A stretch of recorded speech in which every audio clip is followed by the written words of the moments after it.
اشرف سونا صاحب کا ایشو پیپلز پارٹی کسی کے اور کوئی ناراضگی نہیں ہے, ناراضگی بٹو صاحب کے ساتھ ہے کیونکہ وہ بھی اوکاڑا سے ہیں, وہ بھی اوکاڑا سے ہیں. لیکن شمشان بخاری صاحب کا جو استعفیٰ میرے ہاتھ میں, اس میں ایسی کوئی ناراضگی والی بات نہیں. اس میں سمپل انہوں نے یہ کہا ہے کہ ہمیں اپوزیشن کرنے دیں, ہمارے حلقوں میں ہمیں پرابلم ہوتا ہے, نون لیگ اگر حکومت ہے تو ہمیں اپوزیشن کرنی ہے, اگر نہیں کریں تو کسی اور کو ملے گی. ایک میں آپ سے کروں, کیا آپ کو لگتا ہے کہ میں سینٹ میں نون لیگ کی مخالفت نہیں کرتا ہوں؟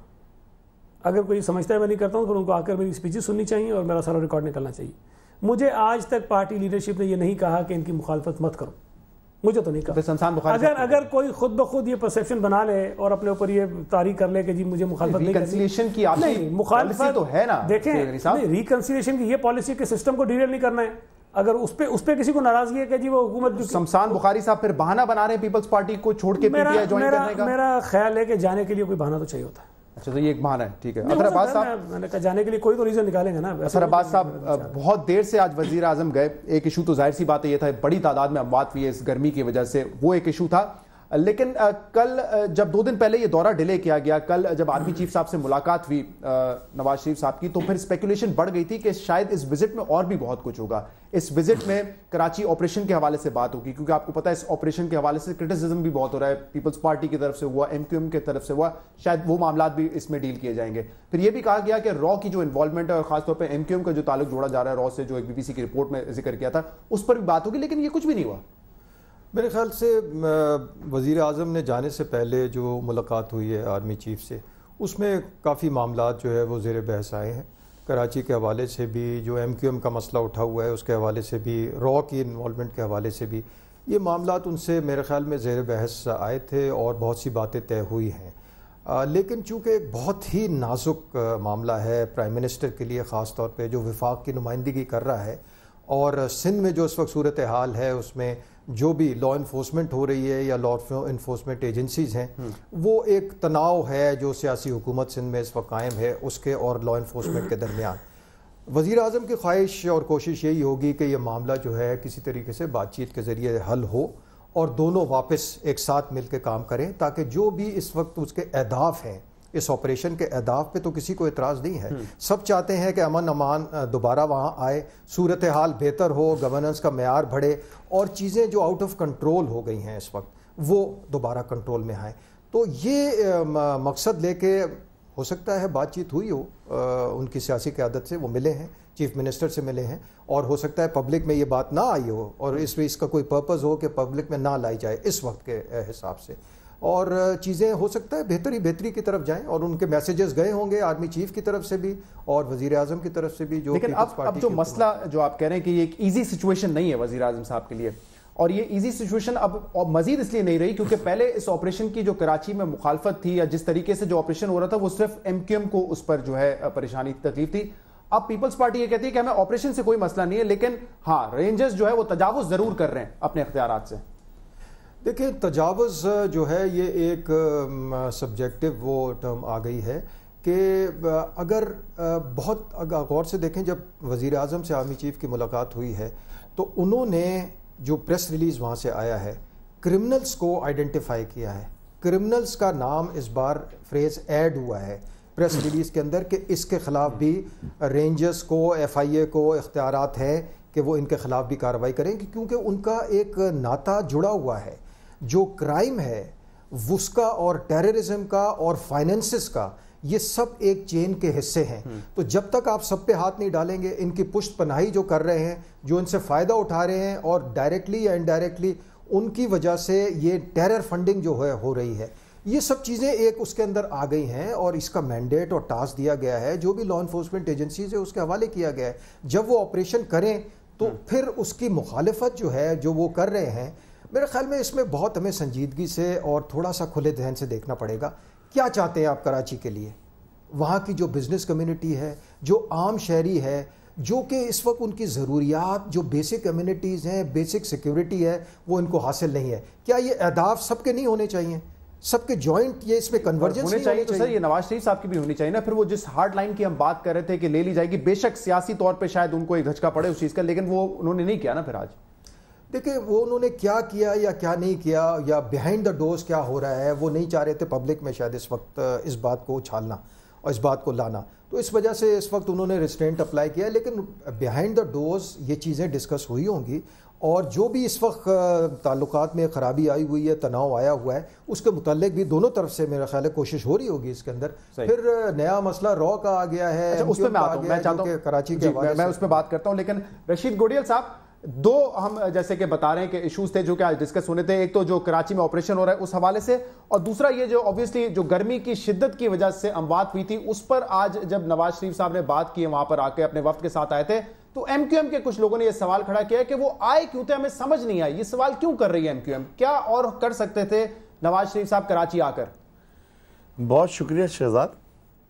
13 دن بعد وزیر اعظم آئے اور 3 یا 4 دن بعد قائم علی شاہ نے دورہ کیا. کراچی میں آپ کہتے ہو 1250, ہماری اطلاعات کے مطابق 1700 سے اوپر لوگ ہلاک ہوئے گرمی کی شدت سے. کراچی وہ شہر ہے جو پاکستان کو کما کے دیتا ہے. پاکستان کے صوبوں میں جو NFC کے منی جاتی ہے, پیسہ جاتا ہے, وہ کراچی کا میجر حصہ ہوتا ہے. سندھ گورنمنٹ کا 93% کراچی دیتا ہے. بدقسمتی شہر کی یہ ہے کہ اس شہر میں 3 ہاسپٹل گورنمنٹ کے تحت, پہلے فیڈرل میں ایک تھا, پروونس میں تھا, ایک سٹی میں تھا, عباسی, جناح اینڈ سول. اس کے علاوہ جتنے ہاسپٹلز کراچی میں, ہاسپٹل بھی ہے اور 5 ہیں جہاں تک مجھے پتا ہے, 5 سرکاری ہسپتال ہیں کراچی میں. وہ سندھ گورنمنٹ کے انڈر میں آتے ہیں نا, میں تو فیڈرل کی ایک بات کر رہا تھا. چلے 5 کر لیں. 5 میں بیڈ کتنے ہیں معلوم ہے آپ کو؟ 5 میں ایمرجنسی میں بیڈ کتنے ہیں معلوم ہے آپ کو؟ نہیں معلوم ہوگا. 600 غالباً میرے خیال سے. جناح کی تو مجھے پتا ہے, کل ہی ہم ڈسکس کر رہے تھے اور آپ ہی کے خواجہ اظہار صاحب بتا رہے تھے غالباً 600 جہاں تک مجھے فگر یاد پڑتا ہے. آپ کا نقطہ کیا ہے؟ ٹوٹل 1000 سنیں, ٹوٹل 1000 یا 1100 بیڈ ہیں ٹوٹل ایمرجنسی کے اندر جو گورنمنٹ کے ہاسپٹلس ہیں. ٹھیک ہے. کراچی کی آبادی 2.5 کروڑ. کیا اس شہر کا اتنا حق نہیں بنتا کہ یہاں ہاسپٹلس بنائے جائیں, یہاں پہ مریضوں کو دوائی دی جائیں, اور یہاں پہ اگر کوئی ایسی اموات ہوتی ہیں تو وفاق فیڈریشن آف پاکستان ہے ہمارا ملک, 4 صوبوں کے اکائی پہ ملک مشتمل ہے. تو کیا وزیر اعظم صاحب کا یہ کام نہیں بنتا تھا کہ وہ آتے, ہاسپٹلس جاتے, جو لوگ مرے ہیں ان کے سے کچھ لوگوں کے گھر چلے جاتے, چاہے تمام لوگوں کے گھر پہ جانا ممکن نہ ہوتا, یا اپنے پاس بلاتے, کوئی اعلان کرتے, کوئی سدے باب کرتے. کراچی والوں کے لیے 2-3 گھنٹے, 2-3 گھنٹوں میں کراچی آئے, میٹنگ کرے اور چلے گئے. تو میں سمجھتا ہوں کراچی والوں پہ زخموں پہ نمک چھڑکا ہے ان کو.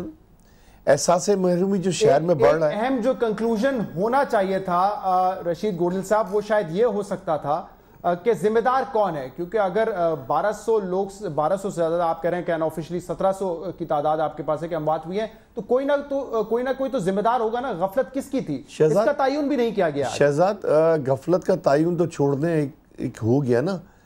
اگر آپ مستقبل میں اس کا سدے باب چاہتے ہو, کوئی اعلان کرتے. کراچی میں جو میجر صاحب بیٹھے ہوئے وہ بات کرتے کرمنل ایکٹیویٹیز کا. گیلانی صاحب تھے, تب ہم جاتے تھے ان کے پاس کہ کراچی میں اسکیم 33 میں 2.5 بلین روپیز آپ انفرا میں خرچ کر دو, اورنگی ٹاؤن کی سیوریج واٹر لائن پہ 1.5 بلین خرچ کر دو, تو کراچی کا 70% کرائم کم ہو جائے گا. وہ پوچھتے تھے ہمیں کہ کیسے. اسکیم 33 کی زمین بھٹو صاحب نے اسکیم 33 ڈیولپ کی تھی, 2.5 سے 5,000 میں پلاٹ دیا گیا تھا. اس کے بعد کوئی انفرا ٹھیک نہیں ہوا, اور جنہوں نے بنائی تھی وہ سوسائٹی وہ بھاگ گئے. جب انفرا ٹھیک نہیں ہوا, وہ آج زمین کروڑ روپے کی ہو گئی ہے, اس پہ قبضے ہوتے ہیں, اس قبضوں میں لڑائیاں ہوتی ہیں. آج کے 4 کے حوالے سے انہوں نے اناؤنس کیا ہے کہ ہم 10 ارب دیں گے. شہزاد, کیونکہ نواز شریف آپ کو پتہ ہے کہ سڑکیں اور میٹرو بس کا خاص انٹرسٹ رکھتے ہیں, تو اس میں بھی انہوں نے کہا ہے کہ گرین لائن کے لیے 8 ارب دیں گے. شہزاد میں اس میں تھوڑا ایڈ کر دوں کہ میں نے اسمبلی میں بھی کہا تھا کہ کراچی کو اگر 2.5 ارب یا 5 ارب یا 10 ارب دے رہے ہو, کوئی احسان نہیں کر رہے ہو. 16 بلین کا آپ گرین لائن بس کو تحفہ دے رہے ہو, تو تحفہ مت دو, کراچی کو اس کا حق دے دو. کراچی سندھ کی آبادی کا 58% ہے. سندھ کی آبادی کا 58% صرف شہر کراچی میں رہتا ہے. ملک کی آبادی کا تقریباً 14.5% پاپولیشن کراچی شہر میں ہے. تو بجٹ میں PSDB میں 14.5% حصہ دے دو کراچی کو. کراچی کا انفرا ٹھیک کر دو, کراچی آپ کو 90% کما کے دے دے گا. ہم چاہتے ہیں کہ کراچی پورا پاکستان پال لے, لیکن پورا پاکستان پالنے کے لیے کچھ کراچی پہ انفرا پہ تو خرچ کرو. یعنی ساری چیزیں آپ لاہور کے لیے, پنڈی کے لیے, اسلام آباد کے لیے کرتے ہو. یعنی پاکستان کے پرائم منسٹر پاکستان ہو, پاکستان کے پرائم منسٹر بنو. میں سعید غنی صاحب، یہ آج شرجیل میمن صاحب نے تو نہیں آ کے پریس میں یہ بات کی، لیکن جب میری ان سے بات ہوئی تو یہ کہہ رہے تھے کہ ہاں کسی ہسپتال کا وزٹ نہیں کیا، پتہ نہیں کیا وجہ تھی، ظاہر ہمدردی کے لیے آئے تھے تو پھر مریضوں کے ساتھ جا کے ملاقات کر لیتے بہتر ہوتا. لیکن میٹنگ کا کوئی کنکلوژن تو ہونا چاہیے نا کہ ذمہ داری کس کی تھی، یا اس مرتبہ بھی یہی ہوگا کہ 1250 لوگ جو ہے وہ جہاں بھاگ ہو گئے لیکن کوئی احتساب نہیں ہوگا، نہ کسی ادارے کا نہ کسی شخص کا. دیکھیں میٹنگ میں کیا اس کا کنکلوژن تھا، میں اس وقت تو اس پہ بات نہیں کر سکوں اس لیے کہ میرے پاس تفصیلات اس کی نہیں ہیں، میں نے بھی وہی دیکھا جو میڈیا پہ آیا. لیکن تحقیقات بالکل ہونی چاہیے، اور جس کی ذمہ داری بنتی ہے چاہے وہ کوئی فرد ہے کوئی ادارہ ہے اس کے خلاف کارروائی ہونی چاہیے. میں اس سے بالکل اتفاق کرتا ہوں آپ کی. پیپلز پارٹی کی سندھ گورنمنٹ، اگر آپ غور کریں کہ یہ جو واقعات ہوئے جو جہاں سے ہلاکتیں زیادہ ہوئی ہیں وہ اس شہر کا وہ علاقہ ہے جہاں پر لوڈ شیڈنگ زیادہ ہوتی ہے. کراچی میں آپ رہتے ہیں، کراچی کا آپ کو پتہ ہوگا کہ کچھ علاقہ ایسا ہے جہاں پر لوڈ شیڈنگ بالکل نہیں ہوتی ہے، اور کچھ علاقہ ایسا ہے جہاں پر لوڈ شیڈنگ ہوتی ہے 10 گھنٹے بھی ہوتی ہے، 7 گھنٹے بھی، 6 گھنٹے بھی ہوتی ہے. تو جتنے علاقوں میں لوڈ شیڈنگ نہیں ہوتی ہے وہاں سے ہمارے پاس کوئی اطلاع نہیں ہے کہ کوئی ایک فرد کی بھی ہلاکت ان علاقوں میں ہوئی ہے جہاں لوڈ شیڈنگ. یہ ون آف دا فیکٹر ہے، لیکن اس کے میجر فیکٹر دیکھیں وہ یہ بھی ہے کیونکہ وہاں پہ غریب طبقہ رہتا ہے، ظاہر سی بات ہے مزدور طبقہ رہتا ہے، تو یہ بھی ایک فیکٹر ہے. نہیں، ایک فیکٹر یہ بڑا فیکٹر، ٹھیک ہے. دوسرا یہ ہے کہ وہاں جتنے لوگوں کی ہلاکتیں ہوئی ہیں ان کی عمر جو ہے وہ 50 سے اوپر ہے، موسٹلی جو ہے وہ 50 سے اوپر کے لوگ ہیں. تیسرے اس میں یہ ہے کہ زیادہ تر لوگ روزے کے ساتھ تھے. اس میں 2-3 چیزیں ایسی ہیں جو ہمیں سمجھانے کی ضرورت ہے. ایک تو وہ جو جنرل ضیاء الحق صاحب نے قانون بنا دیا نا کہ آپ روزہ خوری والا، کہ آپ اگر پانی لینے نکلیں آپ کو باہر روزے کے دن کوئی باہر دکان کھلی نہیں ملے گی، کوئی ہوٹل آپ کو کھلا نہیں ملے گا. تو اگر کسی شخص کی حالت غیر ہو رہی ہے تو وہ بیچارہ کیا کرے گا. اور یہاں یہ بھی ہوا ہے کہ اگر پچھلے سال مجھے یاد ہے کہ کسی ایک نے کہیں چھپ کے کوئی کھا رہا تھا فقیر رکھی تو اس کو مار دیا تھا لوگوں نے. یہ قانون غلط ہے آپ کے خیال میں؟ بالکل غلط ہے. دیکھیں پھر کیوں نہیں ہمارے نہیں، بڑا ڈیبیٹیبل ہے نا اس پہ، تو پھر ہماری جو مذہبی تنظیمیں وہ بڑا احتجاج کریں گے، اس پہ بات ہونی چاہیے کہ اب یہ جو 1200-1300 لوگ ہلاک ہوئے ہیں اس میں بہت ساری چلے قصوروار ہو سکتے ہیں افراد، لیکن جو ریزنز میجر ایسے ہیں جو چیزیں ہمارے آڑے آ رہی ہیں جس کو ہم ٹھیک کر سکتے ہیں ہمیں کرنی چاہیے. کہ اگر آپ کسی بیمار شخص کو، مذہب میں بھی اجازت ہے نا کئی لوگوں کے روزہ آپ نہ رکھیں اگر آپ کی حالت ایسی ہے، اگر وہ روزہ نہیں رکھتے ہیں تو وہ دن پر کیا کریں. اگر باہر نکلتے ہیں تو اگر حالت ان کی طبیعت خراب ہو جاتی ہے تو پینے کو پانی ان کو نہیں ملتا، کوئی شخص ان کو کچھ منہ میں ڈالے کھانے کی کوئی چیز ان کو نہیں دے سکتا ہے. تو یہ قانون ہمیں تھوڑا سا ریویو کرنا چاہیے. میرا خیال ہے کہ جو ہمارے علماء کرام ہیں ان کو بھی اس چیز کو بڑھانا چاہیے، پھیلانا چاہیے. میں ایک بریک لے لوں کیونکہ رشید گوڈل صاحب جو ہسپتالوں کے حوالے سے بات کر رہے ہیں کہ کتنی 2.5 کروڑ کی آبادی میں اگر آپ کے پاس 5 سرکاری اسپتال ہوں تو میرے خیال سے آج وزیر صاحب کو بھی فوکس وہاں پہ کرنا چاہیے تھا، بجائے اس کے کہ آپ کی پارٹی کے الیکٹریٹ کو الزام ٹھہروائے. مطلب آپ خود یہ دیکھیں کہ ہیلتھ کے حوالے سے کیا کیا ہے شہر میں، کچھ نہیں ہوا ہے، بیسیکلی تو کچھ نہیں ہوا ہے. 6-8 سال میں ایک ہسپتال نہیں بنا ہے صاحب، آپ کو پتہ ہے یہ بات. ایک بات سنیں نا، اگر آپ یہ چاہتے ہیں کہ جنہ ہاسپٹل جیسے بڑے بڑے ہاسپٹل ہوں تو وہ یقینی طور پہ کم ہوں گے، لیکن اگر یہ کہتے ہیں کہ ان 5 کے علاوہ ہے ہی شہر میں کوئی نہیں ہے، سرکاری اسپتال میں کہہ رہا ہوں چھوٹے چھوٹے بہت ہیں، ڈسپینسریز ہوں گی آپ کی وہ بھی پتہ نہیں فعال ہیں. چھوٹے چھوٹے ہاسپٹل ابھی کل تو فعال کیے جو ریسکیو 112 سروس ہے 100 بستر کے بہت ہاسپٹل. اگر آپ چیپا اور ایدھی کو مائنس کر دیں تو آپ کو بھی پتہ ہے ایمبولینس نیٹ ورک کیا ہوگا کراچی میں، نہ ہونے کے برابر ہے. وہ تو میں نے پہلے آپ کی شو میں کہا تھا. ٹھیک ہے، ایک بریک کے بعد ہم بات کریں گے. کچھ اور ایشوز ہیں جو پروگرام میں ڈسکس ہوں گے ایک بریک کے بعد.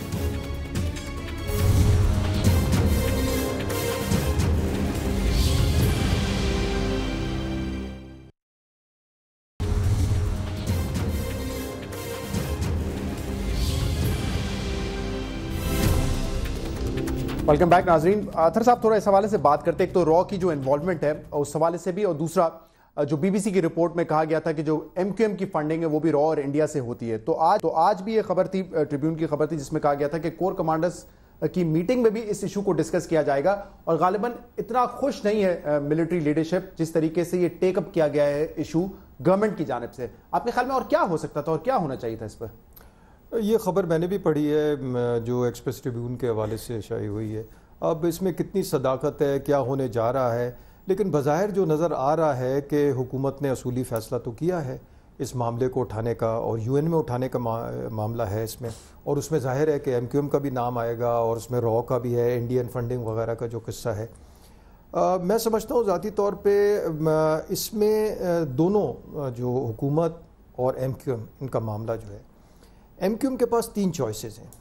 ایک تو ان کے یہ جو کارکن جن کا نام آیا ہے، جن کے سٹیٹمنٹس کے بیانات کے حوالے سے آ رہا ہے، یا تو وہ میڈیا کے اوپر آ کر یکسر مسترد کریں کہ جو ان کے حوالے دیے جا رہے ہیں، منسوب کیا جا رہا ہے، جیسے طارق میر صاحب کا مووی ہے. ٹھیک ہے، تو ایک تو یہ چوائس ہے. دوسری چوائس یہ ہے کہ بی بی سی کے اوپر وہ ہر جانے کا دعویٰ کریں کیونکہ ڈیفیمیشن لائبل لاز جو برطانیہ کے ہیں وہ بالکل واضح ہیں، اس میں کوئی کسی قسم کا شک شبہ گنجائش نہیں ہے.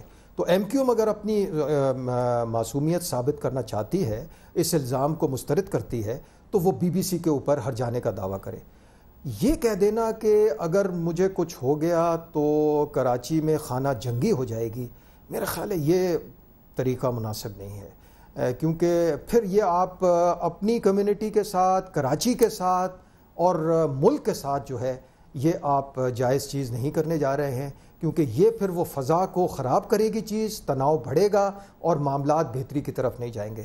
حکومت کو یہ دیکھنا چاہیے کہ سیاسی اکائیاں جو ہیں یا عسکری اداروں کو، کہ سیاسی اکائیاں جو ہیں وہ ان بیسس کے اوپر کہ الزامات جب تک ثابت نہ ہوں قانونی طور پہ، جب تک اس قسم کے اسٹیپس لینا، اقدامات کرنا کہ آپ بین کرنے جا رہے ہیں کسی کو، اس سے پہلے کہ آپ نے اس کے کارکن کو جس کی سیاسی حمایت حاصل ہے اس پارٹی کو، کیونکہ ایک وہ سیاسی پارٹی ہے، جب تک آپ اس کے سامنے وہ جو گرے ہے، it's not black and white, huge grey, اس گرے میں سے آپ اٹھا کے ایک ثبوت ان کے سامنے نہیں رکھتے ہیں، کارکن کے سامنے، جن کو یہ واقعی یقین دلایا جائے کہ اس قیادت میں کچھ لوگ ایسے ضرور ہیں جن کے اوپر جو الزام لگ رہا ہے ان کے خلاف کارروائی ہونی چاہیے. اچھا، اس پر رشید گوڈیل صاحب، کل آپ نے یقیناً دیکھا اور آپ لوگ اس پر بات بھی کر رہے تھے کہ اسکاٹ یارڈ لندن پولیس نے جو ہے وہ آ کر یہ بتا دیا ہے کہ جو مبینہ بیان ہے طارق میر صاحب کا، اس کی کوئی حیثیت نہیں ہے، ایٹ لیسٹ وہ ہمارے ریکارڈ کا حصہ نہیں ہے. لیکن اس میں بھی پھر تفصیلات یہ ہیں کہ انہوں نے اس متن کو جو کانٹینٹ ہے اس کو ڈینائی نہیں کیا، انہوں نے صرف یہ کہا کہ یہ ہمارے ریکارڈ کا حصہ نہیں ہے. لیکن اس کے بعد ہی ایک اور جو پیپر تھا وہ سامنے آیا سرفراز صاحب کا، سرفراز مرچنٹ صاحب کا، اور کل جو ہمارے نمائندے کی بات ہوئی ہے، سرفراز مرچنٹ صاحب نے کہا کہ یہ ایک جو صفحہ ہے یہ میرے انٹرویو کا ہی ہے، جس کے بیک گراؤنڈ میں اس پیج پہ جو لکھا ہوا ہے کانٹینٹ، اس کے بیک گراؤنڈ جو خبر ہے وہ اس میں یہ بتایا ہوا ہے کہ دو لوگوں کا جو انٹرویو ہوا تھا، محمد انور صاحب کا اور اس کے علاوہ طارق میر صاحب کا، انہوں نے ایکسیپٹ کیا تھا کہ ہاں انڈین گورنمنٹ سے ہماری فنڈنگ ہوتی ہے. تو یہ معاملہ آپ کے خیال میں کل کی تردید کے بعد کلوز ہو گیا یا ابھی تک چل رہا ہے؟ شہزاد، کچھ میڈیا اینکر اور میڈیا ٹرائل یہ مسلسل کوشش کر رہے ہیں کہ ایک پاکستانی جس کے باپ دادا نے پاکستان کے لیے قربانی دی، پاکستان بننے سے پہلے وہ پاکستانی اپنے آپ کو کلیم کرتے تھے، اور ان کی اولادیں پاکستان کے لیے جان نچھاور کرنے کے لیے قربان ہیں. اتنی وضاحت آنے کے بعد بھی آج یہ چہمو گوئیاں، میں سمجھتا ہوں کہ یہ عوام جو دیکھ رہی ہے نا وہ اب کھل کے سمجھ رہی ہے کہ اگر آپ مجھے ایک سوال کا جواب دے دیں. 2002 میں مشرف صاحب کی گورنمنٹ تھی، ایم کیو ایم اس وقت شوکت عزیز پرائم منسٹر پاکستان تھے، حکومت کا حصہ تھی، تو کیا اس وقت کے اداروں کو یہ معلوم بنے تھے؟ لیکن ٹھیک ہے جی، اس وقت اداروں کے پاس کیا یہ رپورٹ نہیں تھی؟ تو یہ رپورٹ مجھے شہزاد ایک بات کا جواب دے دیں کہ میاں نواز شریف جب آتے ہیں ایم کیو ایم غدار وطن بن جاتی ہے، ایم کیو ایم کراچی میں خون خرابہ شروع ہو جاتا ہے، کراچی میں پکڑ دکڑ مار دھاڑ شروع ہو جاتی ہے. تو اس کے پیچھے ایجنڈا کیا ہے کہ نواز شریف صاحب کی حکومت آنے کے ساتھ ہی کراچی ڈسٹرب ہونا شروع ہو جاتا ہے، کراچی میں ہر آدمی غدار وطن ہو جاتا ہے. اس میں میری ایک عرض سن لیں، ایک میرا سوال سن لیں. کل کیونکہ آصف حسین صاحب آپ ہی کے کولیگ ہیں، ممبر ہیں نیشنل اسمبلی کے، انہوں نے کہا کہ یہ ریحام خان کے جو تعلقات ہیں اوون برنر جونز کے ساتھ، اس کی وجہ سے یہ رپورٹ شائع ہوئی. آپ کہہ رہے ہیں کہ نواز شریف آتے ہیں اور اس کے بعد یہ سازشیں شروع ہو جاتی ہیں. جو اطہر عباس صاحب نے بات کی، انہوں نے کہا دیکھیں بڑا سمپل طریقہ ہے، یا تو طارق میر صاحب آ کے کہہ دیں کہ یہ بیان میرا نہیں ہے، آپ لوگوں کی طرف سے کوئی تردید نہیں ہے، یا تو بی بی سی کی رپورٹ غلط ہے تو ان کو آپ سو کر سکتے ہیں، آپ کے پاس لیگل طریقہ موجود ہے. Let me finish. وہ تو سوشل میڈیا پہ جو آصف حسن نے کہا، سوشل میڈیا پہ تصویریں بڑی کلیئر اور واضح آئی تھیں، وہ تو ایک ایشو ہے. اور میجر صاحب کہہ رہے ہیں بالکل ہمیں اس پہ کیس کرنا چاہیے، لیگل ایکشن لینا چاہیے اس پہ، وہ ہم لے رہے ہیں انشاءاللہ عزیز، اس پہ ہماری ٹیم بیٹھ کے کام کر رہی ہے.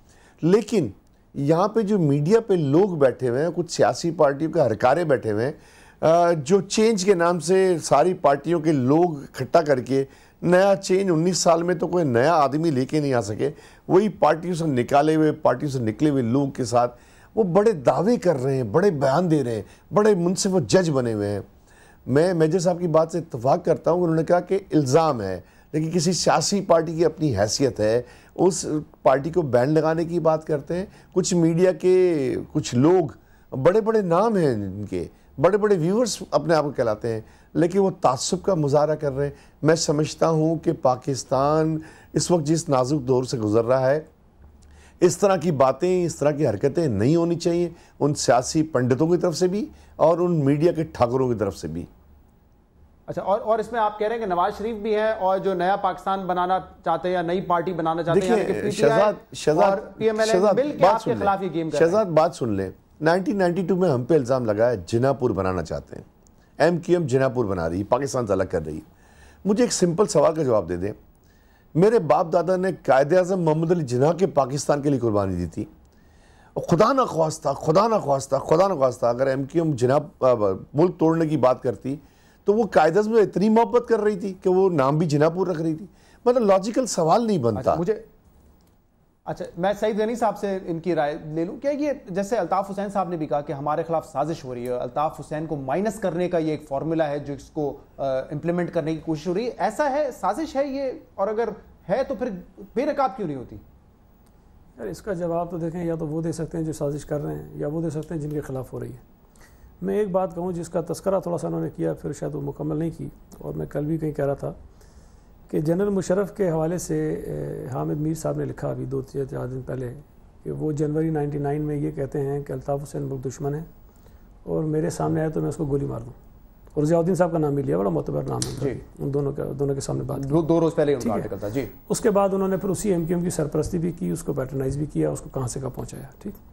اس سے پہلے آپ چلے جائیں، جنرل نصیر اختر تھے جب یہ جنا پور کی بات کر رہے ہیں، آصف ہارون تھے غالباً ایک صاحب، جب آصف نواز صاحب تھے آرمی چیف، اس وقت یہ ساری باتیں ہوئی کہ ایم کیو ایم را کی ایجنٹ ہے، برطانیہ میں ٹریننگ لیتے ہیں، ساری چیزیں کرتے ہیں، ہم نے بھی مان لیا کہ صحیح کہہ رہے ہوں گے کیونکہ بڑا اہم ادارہ ہے ہمارا جو کہہ رہا ہے۔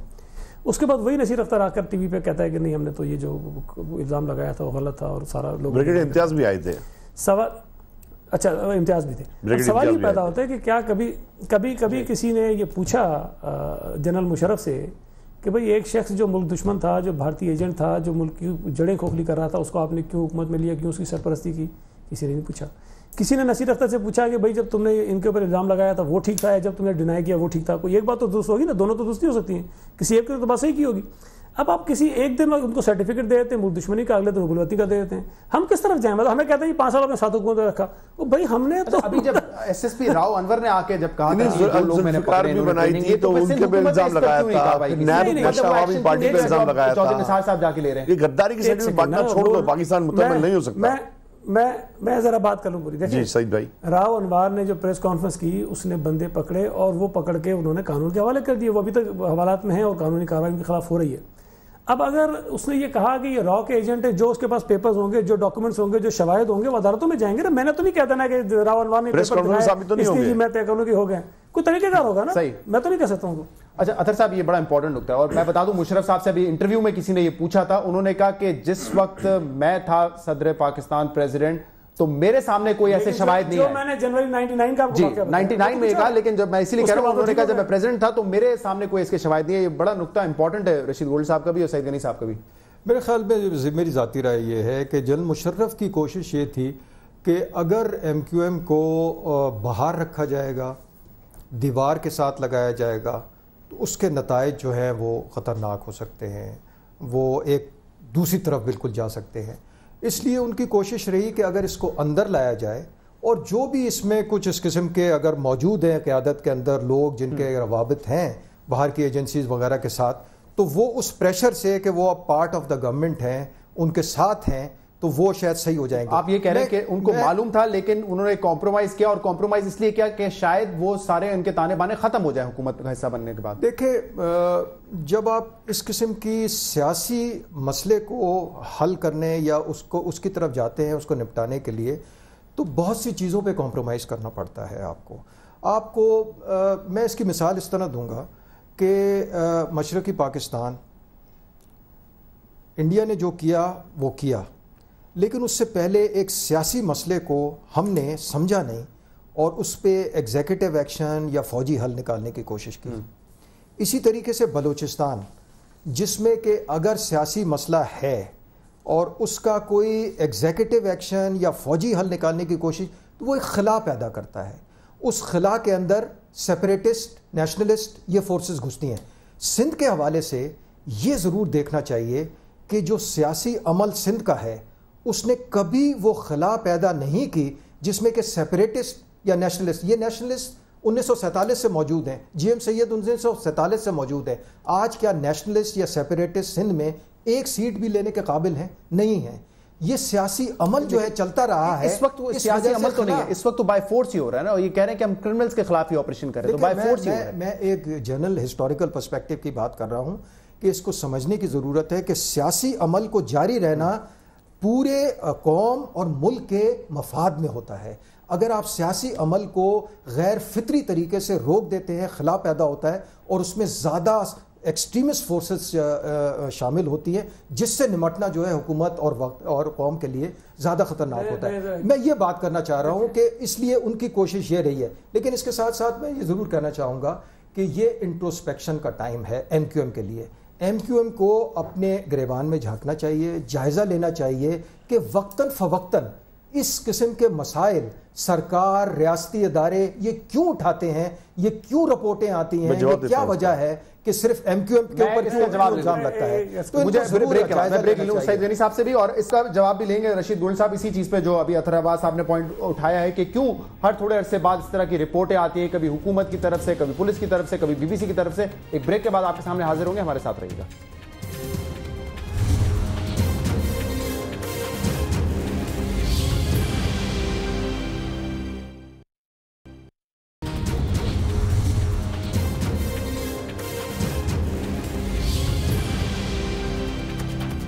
ویلکم بیک ناظرین۔ رشید گوڈل صاحب، بریک میں جانے سے پہلے اطہر عباس صاحب نے یہ کہا کہ ایم کیو ایم کو بھی یہ سوچنے کی ضرورت ہے کہ کیا وجہ ہے ہر تھوڑے عرصے بعد اس طرح کے الزامات لگتے ہیں اور مختلف فورم سے لگتے ہیں۔ بہت اچھا سوال ہے میجر صاحب کا بھی، اور ان کو بھی سوچنا چاہیے ایسا کیوں ہوتا ہے۔